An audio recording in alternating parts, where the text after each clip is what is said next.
Pronti? 1, 2, 3.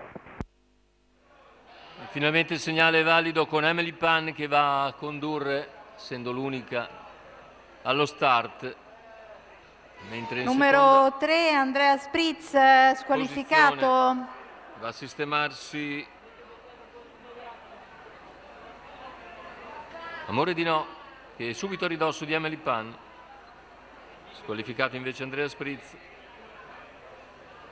Vediamo 16,3 per i primi 200, ma Emily Pan praticamente è stata subito raggiunta da Amore di No, che si trascina Ariel, quindi Arnica Olze, Amore Stecca. Primi 400 metri che se ne vanno in 31,4, cavalli in fila indiana, e Emily Pan che può gestire la situazione, anche se ha subito a ridosso i penalizzati. In seconda posizione rimane Amore di No davanti ad Ariel, quindi Arnica Olze, Amore Stecca. Il quintetto procede dopo un giro di gara, coperto in 1,1,4 con 14,6 di frazione, cominciato ad accelerare Emily Pan, ma rimane incollata alla sua schiena Amore di No.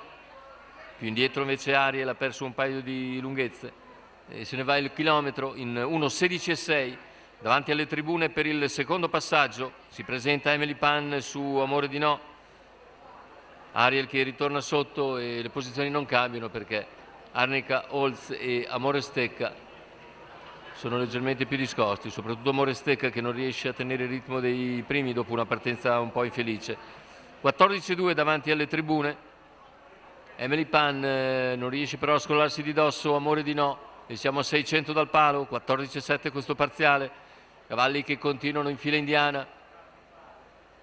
La terza posizione per Ariel, mentre dalla coda cerca di muovere Amore Stecca. Ora siamo a 400 dalla conclusione, ma c'è ancora un 14,3 di parziale di Emily Pan. Seconda posizione per Amore di No, avanza veloce dalle retrovie Amore Stecca che raggiunge Ariel a 300 dal palo.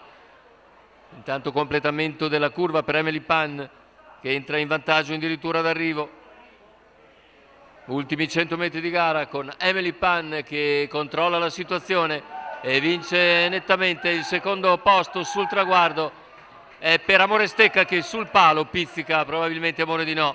1,15,8 per la testa, ma c'è 29 di là dopo un 29,4 di terzultimo quarto e 30 ancora abbondanti a chiudere. Prestazione davvero molto positiva per Emily Pan. Corre alla grande ancora Amore Stecca che pur con una partenza infelice rendendo 20 metri riesce a conquistare il secondo posto. Andiamo a rivedere le immagini. La vittoria per Emily Pan, il raddoppio per Salvatore Valentino, già vincitore con Capovento Pax nella prima corsa del convegno. Ora ribadisce con Emily Pan 1,91 la quota al totalizzatore e il secondo posto confermato dal replay per Amore Stecca che piega Amore di No.